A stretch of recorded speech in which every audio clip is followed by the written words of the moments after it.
자, 이제 두 번째 주제, 감사위원 분리 선출로 넘어갈 건데요.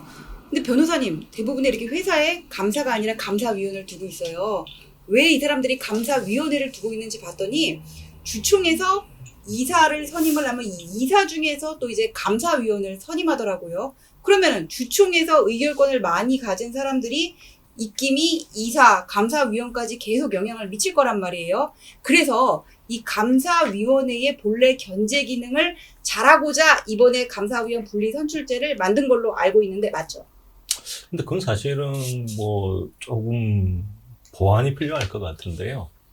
그러니까 원래 사실은 첫 번째 가장 전제가 돼야 되는 게 아까 말씀하실 때 회사의 주인이 주주라면서요. 그렇죠.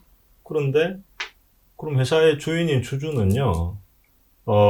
자기가 경영권을 쥐고 있는, 뭐냐면 컨트롤이라고 하는 걸 가지고 있는, 과반 지분을 가지고 있는 사람은요, 원래 자기 뜻대로 경영을 할 수 있어야 돼요.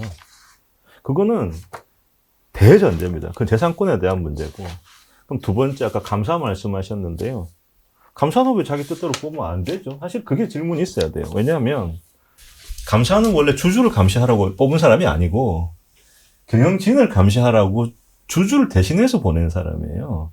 그렇기 때문에 감사를 왜 제가 지금 질문하시는 거에 있어서도 기본적으로 가지게 되는 질문이 감사는 왜 대주주 뜻대로 보면 안 되지?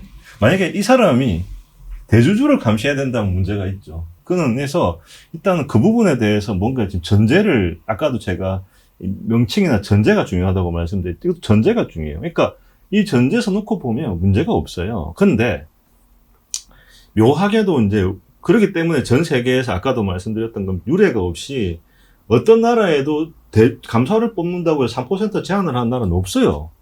왜냐하면 아까 지금 제가 말씀드린 게 너무나 당연한 상법의 101이기 때문에, 그러니까 기초기 때문에. 자, 근데 우리나라는 묘하게 3% 제한을 해놨단 말이에요. 왜 그랬냐면 대주주가 지금 말씀하신 것처럼 이사하고 감사 다 뽑으면 안 된대요. 네. 감사는 뭔가 좀 제한을 해가지고, 그러니까 이 대주주 말고 소수주주의 의견도 반영을 해야 된다는 거예요. 그러면 뭐 이렇게 이해를 해줄 수는 있어요. 아, 맞아. 대주주가 소수주주의 이익을 완전히 무시할 가능성이 있어서 그런가? 근데 사실은 그 부분에 대한 상법의 장치가 또 없냐? 그것도 아니거든요. 어느 나라나 상법은 그 부분에 대해서 뭘 두고 있냐면 소수주주권이라는 걸 두고 있어요.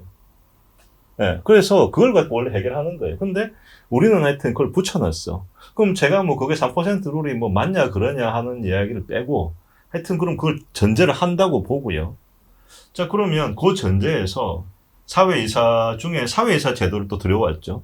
이것도 사회이사 제도가 원래 뭐 때문에 들어온 거냐면 감사를 갖다가 뽑아놨더니 상근 감사라는 사람이 감사를 제일 못하더라.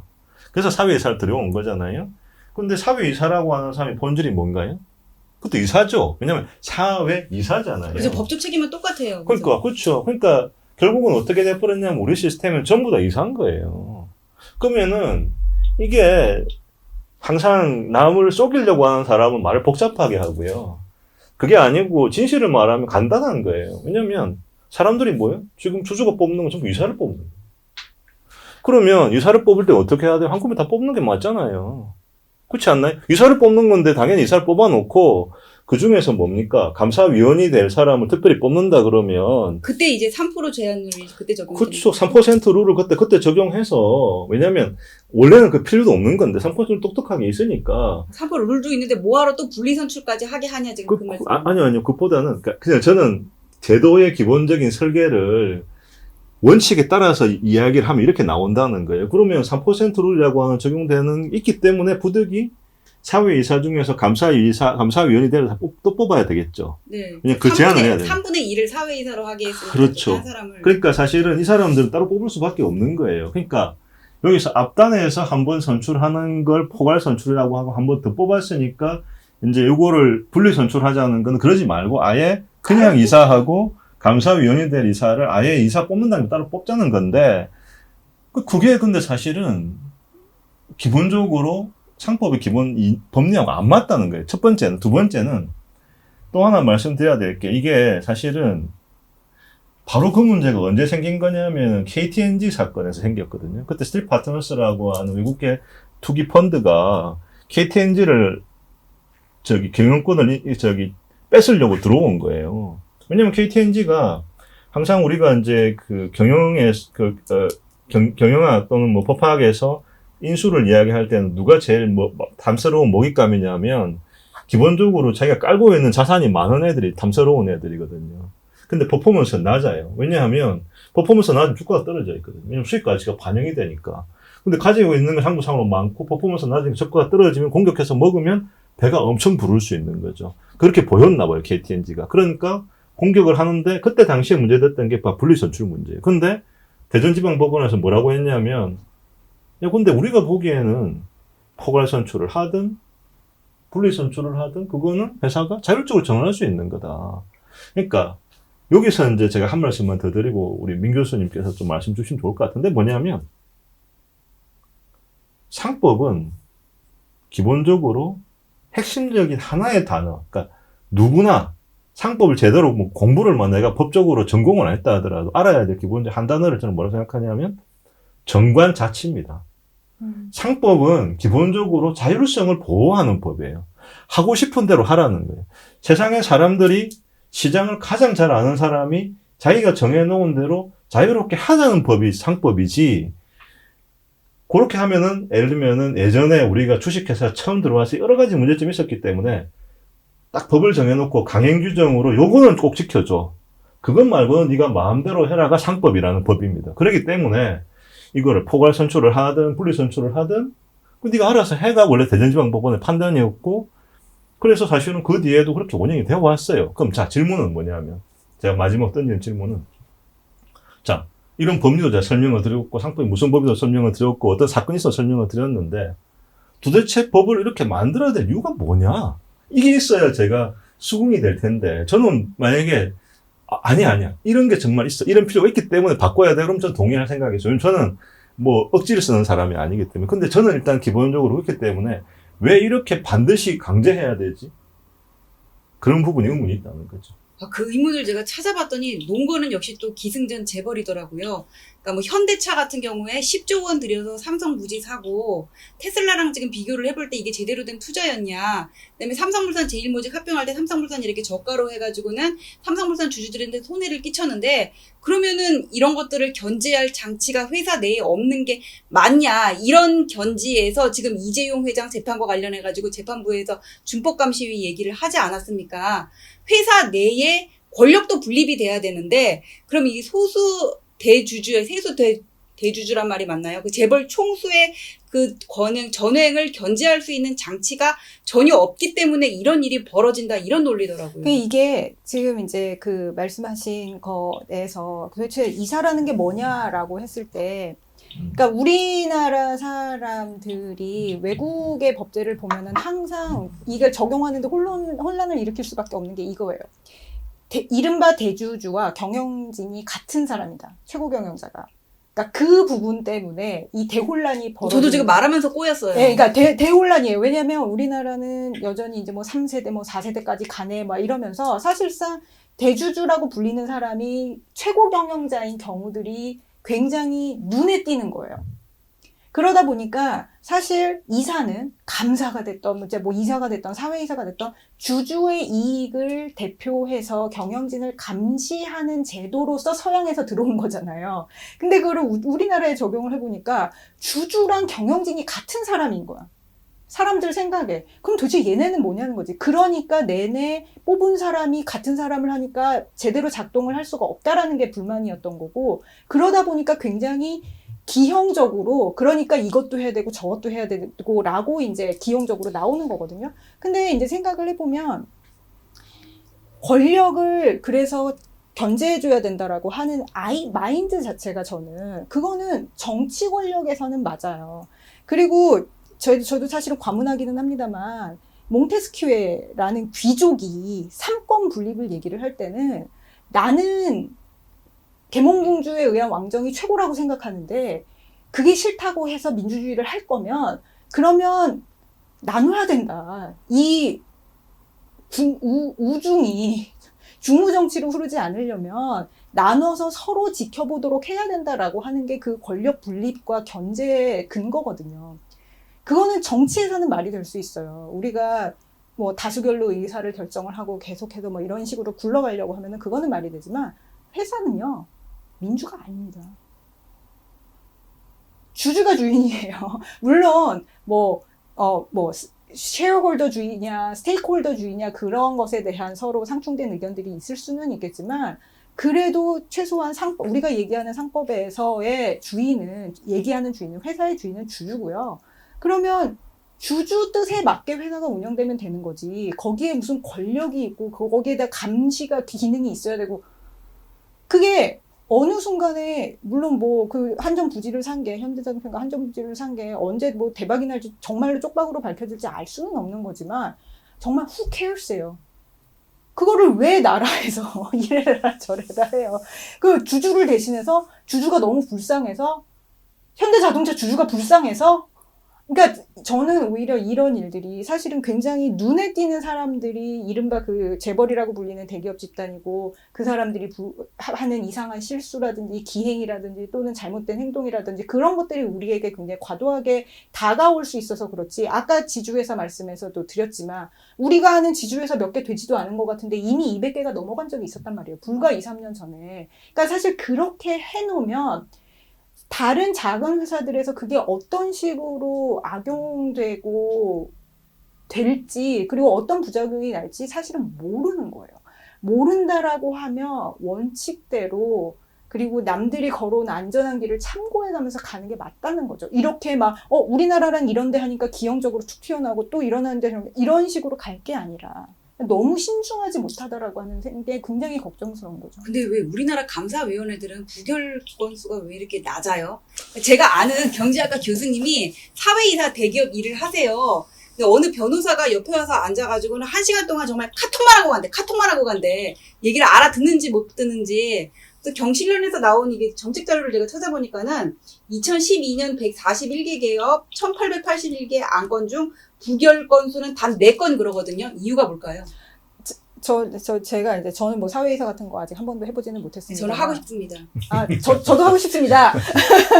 근데 이제 그런 이제 얘기들을 듣고 이제 회사에 실제로 일을 하시는 분들, IR이면 관련해서 이렇게 일을 하시는 분들의 얘기들 들어보면 그 시점에, 그러니까 이사회 감사위원회 회의가 열리는 시점이면 이미 설명이 다 끝나야 되는 거예요. 사실은. 거기서 부결이 된다라는 건 회사에서 일을 잘못한 거예요. 이미 이 사안이 뭐다라고 충분히 감사위원들한테 설명을 하고, 이사회든 감사위원들 설명을 하고, 거기에 의견이 있으면 다시 반영을 해서 조정을 하고, 그게 투자건이든 뭐가 됐든지 간에, 뭐 인사에 관한 것이든 뭐가 됐든지 간에 설명을 하고, 피드백을 받고, 다시 조정을 하고, 다시 설득을 하고, 거기서 또 피드백을 받고. 그런 과정을 거쳐서 회의에서 부결이 되는 거예요. 그러니까 찬성이 되는 거예요. 그러니까 그거 없이 갑자기 사실 상상이 되지 않습니까? 어느 정도의 규모의 회사라도 뭐 하나 안건이 있으면은 엄청난 자료들이 있을 텐데 그 회의 당일에 와가지고 그거를 보고서는 뭘 결정을 한다는 건 있을 수도 없는 일이에요. 아까 그 자료를 좀 미리 주면 좋은데 일주일에 전에 주면 빨리 주는 거고 보통 하루 전날 준다 그러더라고요. 그러면은 부결했어야죠. 아니 뭐 반대했어야죠. 그러니까 그거는 예, 말씀하세요. 그거는 사실 그거에 봐서 전형적인 지표를 잘못 잡은 거죠. 경실련에 이렇게 발표를 했다는데, 우리가 항상 이제 어떤 그 사회과학적인 검증을 할 때에 지표를 어떻게 잡느냐, 소위 말해 KPI를 어떻게 잡느냐 굉장히 중요하거든요. 그리고 사실은 그거는 어떻게 보면 그걸 잡는 게 그 사람의 방향성을 보여줘요. 근데 맞습니다. 의도대로 잡으니까. 예. 여기에서 포인트는 뭐냐면 우리가 그러니까 어떻게 하면 건전한 어떤 경영 의사결정이 되도록 할까에서의 포인트는요. 사회이사가 제대로 견제를 하도록 할 그 포인트는요. 지금 아까 말씀하셨던 것을 포함해서 전체적으로 어떤 안건에서 얼마나 충분한 자료를 가지고 신중한 검토를 해서 의사결정에 도달하게 되었는지 여부를 봐야 되는 겁니다. 부결 건수를 봐야 되는 게 아니라. 그러니까 예를 들면 전체적으로 이사회에 상정되기 전까지 얼마의 논의를 했고, 이사회에 상정되기까지 얼마나 많은 전문가들이 거기에 대해서 의견이 들어갔고, 그 부분에 대해서 이사들이 얼마나 그걸 검토를 했고, 그 부분에 대해서 실제 이사회에서 얼마만큼의 토론이 이루어졌고, 회의록이 어떻게 반영이 돼 있고 하는 걸 봐야 되는 거예요. 그러니까 그게 사실은 키 퍼포먼스 인덱스가 돼야 되는 거죠. 만약에 예를 들어서 어떤 안건이 정말로 말씀하셨던 이런 걸 한다고 하는데 보니까 어떤 회사는 정말 그날 만나가지고 바로 뭐 이렇게 나눠주고 거기에서 이견 없으시죠 하고 뚝뚝뚝 넘어갔다. 비난받아 마땅하죠. 왜냐하면 특히나 그게 우리가 그 또 중요성으로 봐야 되는데 이사회 안건 우리 상법에 항상 제가 말씀드리는 게 상법 구조를 봐야 돼요. 상법의 구조에서는 이사회는 굉장히 무거운 조직이거든요. 왜냐하면 상법은 이렇게 히에라키가 되어 있어요. 맨 위가 주총회가 있고 주총회 맨 못 열리니까 이사회로 밀어놓고 이사회에서 매 못하니까 대표이사한테 밀어놓은 구조거든요. 그러면 사실은 이 가운데에서 가볍지는 않아요. 그렇기 때문에 이사회에서 올라와 있는 것들을 기본적으로 열심히 봐야 돼요. 그걸 반대할 사람이면 저는 그거는 어느 쪽이든 뭐 이렇게 쪽으로 보면 안 된다고 생각해. 봐야 되는데 이 인덱스는 잘못됐다는 게 부결 건수로 볼 게 아니라 과연 어느 정도의 시간을 들여서 검토를 했는가로 인덱스를 봐야 되는데 인덱스가 잘못되어 있으니까 잘못된 거 아니냐. 그러면 마치 그런 거죠. 겨울에 물에 빠져 죽은 사람 몇 명이냐고 인덱스를 하면 겨울에는 보통 봉사를 하겠죠. 익사를 안 하고. 그러면 그 사실은 뭔가 이상하잖아요. 아, 겨울에 그럼 물에 빠져 죽은 사람이 없으니까 우리나라는 안전하다. 물에 빠져 죽는 일이 없다고 말하면은 그러면 물에 빠질 수 있나요? 아니, 얼음 위에 다니다가 죽을 수는 있겠네. 하여튼 그런 어떤 문제인 거예요. 그래서 사실은 그 부분에 대해서도 저는 그러니까 오늘 이런 자리가 굉장히 중요하다 생각하는 게 사회학 방법론을 좀 알아야 돼요. 그러니까 왜냐면 지금 이런 저 같은 경우에는 실제로 그러니까 뭐 MBA에서도 그렇고 그러니까 이 또 다른 뭐 재정학이나 이런 것도 따로 공부를 이렇게 학교에서 하고 했기 때문에 그러니까 사회학 방법론이라는 거 물론 뭐 학교 다녔다고 아는 건 아닌데 게다가 기업에서도 그런 방법론을 이용한 여러 가지를 했거든요. 그러니까 이 문제도 결국은 뭐냐면 검증의 문제예요, 제가 보기에. 그러니까 만약에 우리나라에서 어떤 기업이 제대로 사회에서 기능을 못하고 있다라고 하는 거를 그렇게 말을 하려면 이게 명제란 말이에요. 기능하지 못하고 있다. 이 기능을 못한다고 해서 감사위원 분리선출로 이게 넘어갈 수는 없어요. 그러니까 기능을 못하고 있다. 이게 참명제가 돼야 그 다음에 대안을 내는데 그럼 예를 들어서 지금 우리 민 교수님 말씀대로 뭐예요? 충분히 하고 있다 그러면 문제가 없는 거예요. 기능 부전이 없는데 심장이 잘 뛰고 있는데 너 심장에 문제가 있는 심장약을 먹여버리거나 심장에다 카테터를 넣어버리면 안 되잖아요. 근데 제가 생각하기에는 바로 이런 부분들을 엠피리카를 해봐야 될 것 같아요. 그러니까 어느 정도로 실제로 시간을 쓰는지. 근데 그 문제는요. 제가 한 말씀만 드릴게요. 제가 간단하게 말씀드리면 사실 대규모 기업 집단들은요. 이미 97년도에 제가 이제 대법원에 있을 때 97년도 사건들, 그러니까 IMF 사건이 많이 왔거든요. 그때 대규모 기업들은 되게 많이 얻어맞았어요, 이미. 심지어 망했잖아요. 원래 기업은 가버넌스나 이렇게 법을 만들어서 제재를 하는 게 아니에요. 기업은 시장에서 망하게 해서 제재를 하는 거예요. 망해서 퍼니시를 받는 거죠. 원래. 우리나라 지금 뭔가 생각할 때 제가 보면 잘못하고 있는 것 같은데 잘못하면 망하는 거예요. 그래서 주주가 원래 손해를 보는 거예요. 그게 원래 스킴이에요. 근데 이 대규모 집단들은 오히려 그렇게 해가지고 트레이닝이 됐어. 그래서 사실 인터널 컨트롤이나 뭐 삼성 그렇게 안 해도 사실은 제가 가버넌스에 대해서 그러니까 최소한 제가 이렇게 실제로 저는 말을 막 하지 않으려고 설베이를 해보거든요. 최소한 제가 아는 법에 조사를 해보면 얘네들은 훨씬 로버스트한 구조를 갖고 있어요. 문제는 뭐냐면 오히려 여기 중소 중견이에요. 애매하게 끼어있는 회사. 아예 소기업은 원래 상법에서도 뭐 봐주잖아요. 이사도 한 명만 있어도 되고 막 그러잖아요. 말고 중견기업 정도 단위 되면은 여기에서 정말 제대로 하고 있나. 지난번에 뭐 저는 정확하게 모르겠습니다만 뭐 신라제 뭐 이런 뭐 시끄러웠잖아요. 네. 그러니까 중견기업 단위라고 하는 데서 제대로 되고 있는지에 대해서 오히려 제가 보기에는 정말로 이런 우국충정에서 이런 이제 그걸 하신다 그러면 볼 필요가 있어요. 그래서 거기에서 만약에 정말로 뭐 이제 진짜 거수기가 있을 수도 모르잖아요. 우리는 검증을 안 해봤으니까. 그러니까 눈이 많아서 이미 많이 보고 있는 사람들보다 오히려 눈이 좀 있는 사각지대는 없는지, 이 사각지대라고 생각되는 부분에서 정말 제대로 되고 있는지를 엠피리칼로 검증을 해봐야 되는 거죠. 거기에서 많이 문제가 있다면 오히려 그걸 처방해야 되는 거. 그러니까 법학이나 어떤 제도 설계에 있어서도 아까 제가 말씀드린 것처럼 고학적으로 접근을 해야 돼요. 처방을 제대로 해야 돼요. 그러면 진단이 제대로 돼야 되는데 아까 경실련 말씀하셔서 제가 좀 말이 길어졌는데 죄송합니다. 하여튼 그게 좀 문제다. 여기 이렇게 나와 있어요.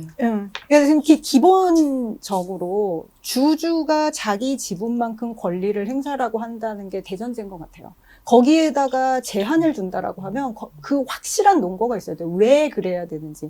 사실 이미 이사회를 뽑고 거기서 감사위원을 뽑는데 3% 제한한다라고 하는 것이 들어와 있는 상태에서 아예 분리를 해서 3% 룰을 적용을 한다라고 하면 사실은 크게 보면 그거는 재산권 침해에 해당되는 이슈거든요. 그럼 그 정도로 들어올 때에는 뭔가 확실하게 한 게 있어야 되는데 저는 최배단 시사님 말씀하신 것처럼 지표가 잘못됐다라고 하는데 100% 공감을 하고요. 물론 이제 제가 말씀드린 사례 같은 경우는 잘해서 부결된 사례가 없는 케이스일 수도 있고 사실은 정말 거수를 해서 잘못된 사례들도 분명히 있을 수 있죠. 그래서 사실은 이사에 대한 그 법적 책임이 엄청나게 강화가 됐잖아요. 사실 거수하시는 분들 중에 정말 그 왜 기업은 시장에서 망하는 게 퍼니시먼트라고 말씀을 드렸던 것처럼 그분들도 한번 소송 세게 당해보셔서 이게 일벌백계가 되면 아마 행태가 싹 바뀔 거라고 생각해요. 그리고 제가 듣기로는 사실은 상강 레벨까지도 그런 행태가 많이 변화가 있었다. 그런 두려움 때문에 그리고 사실 뭐 보험업계에서 보면은 이제 그런 그 컴플라이언스 리스크 때문에 이사에 대한 보험을 들어줘야 돼.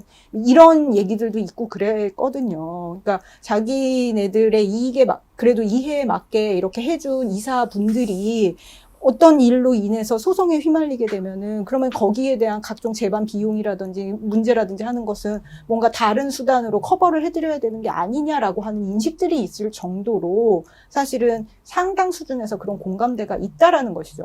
저는 말씀드렸다시피 사회에서 한 번도 안 해봤지만 이미 그분들, 회사와 이사를 하시는 분들, 사회 이사를 하시는 분들 사이에는 거기에 대한 경각심이 충분히 있고, 그러한 일에 나쁜 일에 휘말리지 않게끔 충분히 경각심을 가지고 계신 분들이 대부분이라고 생각을 하는데, 그럼에도 불구하고 그런 지표를 가지고서는 문제를 제기한다라는 거는, 저는 정말로 진짜 제대로 엠피리칼 서베이를, 그러니까 리서치를 하든지, 아니면은 정말 좀 더 정교한 지표를 대든지 해야 되는 문제라고 생각을 합니다.